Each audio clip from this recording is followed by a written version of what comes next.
Good morning po sa inyo mga kapatid. JDB uli ang inyong abang lingkod. Alright, so pag-usapan po natin ngayon itong WPS. 'Di ba nung nakaraan nagkabanggaan nga po yung dalawang barko nila. At first time ever nakasali na po sa pangahabol, no, sa pangaharas sa Coast Guard natin, ito pong PLA Navy.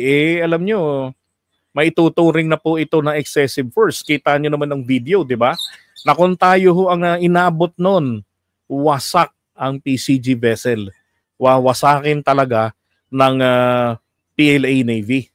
Talagang sinusubukan talaga nila yung sinabi ni PBBM kasi nga, di ba, pinagkakalat ng mga DDS na weak. Siguro naisip din nila na mukhang hindi naman susuportahan ng mga Pilipino maging ng international community ang si PBBM kapag winasak natin yung barko nila. 'Di ba? Kasi unang-una sa survey, nangunguna lagi si Inday, yung aming tuta. Tapos yung mga Pilipino, ibig sabihin, pabor sila o kailangan nilang sikmurain yung stand ni Sara na maka-China. Kaya kung pisain nila yung barko natin diyan, hindi nila inaasahan na talagang tutotohanin ni PBBM yung kanyang banta na iano niya, ang tawag doon yung sa Mutual Defense Treaty. Tawag ko rin niya, avail, may term diyan . Ngayon, ito ho masaklap ha. Pinagbabayad pa ho tayo. Ayon doon sa kanilang maritime expert. Footage revealing what really happened on August 11th. Naglabas sila ng kuha mismo nila ng Chinese Coast Guard na putol na naman na video, kapiranggot. The Philippines intruded into waters around China's Huangyan Island under the pretext of supplying fishing boats. In reality, the Philippines not only trespassed, it carried out reckless maneuvers and then tried to hype up the incident. Watch closely. Ignoring repeated warnings, multiple Philippine vessels pushed into waters near Huangyan Island. Among them, PCG ship 4406 made a series of high-speed crossing maneuvers in front of the bow of CCG ship 3104, not once, but repeatedly. At 8:02 a.m. And so paulit-ulit daw na yung PCG sinisigsag sila, no? Hindi raw tumatalima sa paulit-ulit nila na pagsaway. No? Kumbaga, tinatakasan sila. Kasi ang gusto nila mangyari dyan, kulungin nila yung barko para hindi makatuloy dun sa pupuntahan, dun sa Scarborough Shoal.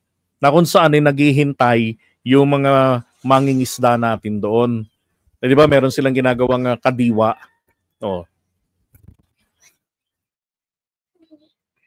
The Philippine ship closed in from the port side, dangerously close. What followed was So yung kalit-liitang barko pa ho ang dumikit dun sa kanila ha.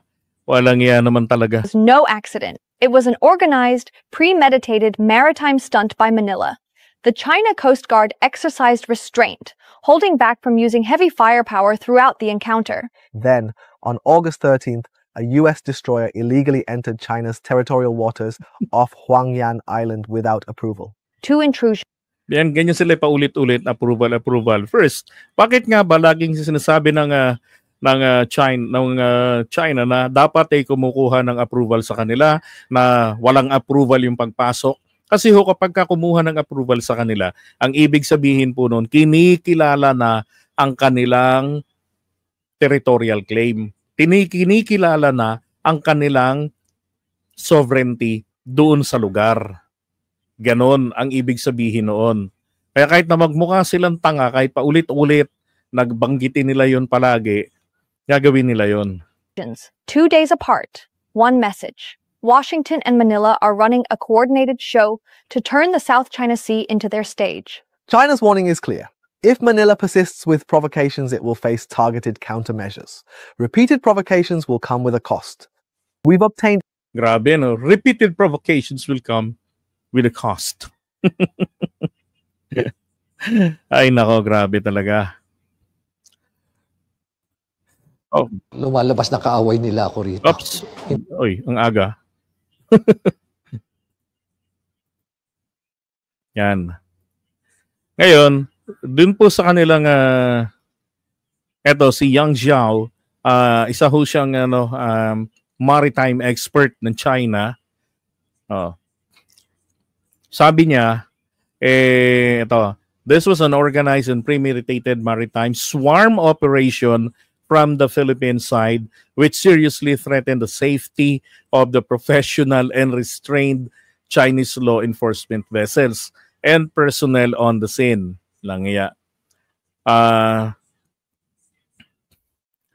Tapos sabi pa dito, the courses of maneuvers taken by the Philippine Coast Guard vessel 4406 this time were typically unprofessional, unsafe.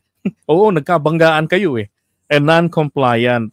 Yan na naman yung compliance na dinidemand nila na tumigil. Hindi talaga tayo titigil doon unless maipit tayo, pero igigiit natin yung ating karapatan doon. Kaya kahit na naipit diyan tayo, kung maipit nila tayo uli, anong nangyayari? Patuloy tayo nagbabato ng radio challenge. Kailangan natin gawin yun. Sila din naman, isa sa mga angkinero, kailangan din nilang gawin yun. Mga mga symbolic actions para igiit yung kanilang mga claims. Now, sabi, as clearly shown in the video clips, the Philippine vessels repeatedly cut in front of the CCG vessel's course, severely disrupting the navigation safety of Chinese vessel. Kahit nakitang-kita doon sa online tracker ng galaw nila, 'di ba? Na sila yung dumiliko, pilit na hinaharang. Oh, yung isa papunta rito, tapos yung isa naman dito, haharangin yung barko natin. Yung problema, hindi nila kasi na-anticipate na hindi nahihinto. Dati kasi kapag hinintuan, pagka nandiyan na sila, bumabagal na yung Coast Guard natin. Takot makasalpok, takot sumalpok. Ngayon, iba. Palaban yung nandun sa 4406. Lalo pa nilang binilisan. Yun ang hindi nila akalain na bibilisan pa nila yung kanilang takbo. Kaya imbis na, ang intention nga talaga dyan ay banggain na ng PLA Navy yung barko natin. Sila na ang magpapalubog dyan. Tapos sasabihin aksidente, hindi kasi tumalima. Maski dati na laging sinasaway ng Chinese Coast Guard, kaya ngayon yung Navy na. So kung may reklamo ang Pilipinas, 'di ba? Magreklamo na lang. Hindi na naman nila papansinin. Ngayon, ito sabi, we can imagine that a vehicle recklessly speeding, cutting off others, weaving through lanes and driving wildly on a highway must bear full responsibility for all resulting traffic damages and face legal punishment and the judgment of justice. Kung totoo yun na nangyari, yung problema kayo makulit eh. Ang layo ng location nyo therefore, the full responsibility for the resulting damages lies with the Philippine side and all losses should be entirely borne by the Philippine vessel that provoked and caused the incident at sea. China has every reason and the full right to make all necessary countermeasures, including demands for compensation. Walang iya. Tayo pa talaga yung tayo pa talaga yung pagbabayarin eh. 'Di ba? Di sige, kung pagbabayarin nila tayo, simple lang naman yan eh. No. Bayaran din nila yung mga ninakaw nila na mga armas. 'Di ba? Naalala niyo doon sa Ayungin, nung nilusob nila, may mga dala silang palakol, nilusob nila yung Rory mission doon, na kung saan meron tayong isang Navy na naputulan ng hinlalaki, naipit doon sa gitgitan ng dalawang bulilit na mga bangka nila, tsaka yung rubber boats na ginagamit. Bayaran rin nila yun. Ngayon, etong ganitong sabing bayaran, ang magandang gawin po nila rito ay pumunta sila sa korte because etong analysis na to, this suggests a legal action. Alam nyo, malabo pong gawin ng China yan na iharap tayo sa isang legal battle. Bakit kanyo? Unang-una kasi roon, kailangan nilang patunayan doon sa korte na sila po ay merong legitimate sovereignty dun sa lugar. Since they're claiming for teritoryo nila yan, di ba? So, ibig sabihin yung ginagawa nila diyan ay bahagi po ng exercise ng paggogobyerno nila, ng kanilang sovereignty. So, kailangan nilang patunayan yun na legitimate yung sovereignty nila diyan. Noong 2016 arbitral ruling, sinabi na mismo doon na walang basihang legal ang claim nila. Yung 9-dash line, 10-dash line nila ngayon, walang legal na basihan. Hindi na tinatanggap kasi sa UNCLOS ang yung historical rights. Kasi kung babasihan mong historical rights, paano yung mga naagaw na sa inyo? Paano yung mga naabandonan nyo na? Di ba? Malaking magiging epekto niyan sa buong mundo. Kaya ang pinagbabasihan dito, para merong standard ng pagkiklaim ang buong mundo, meron tayong UNCLOS. Yun ang mali ng China. Signatory sila sa UNCLOS. No. Pero hindi nila sinusunod. Bagkus, baliktad. Pang sarili lang nilang pabor yun, ginagamit nila.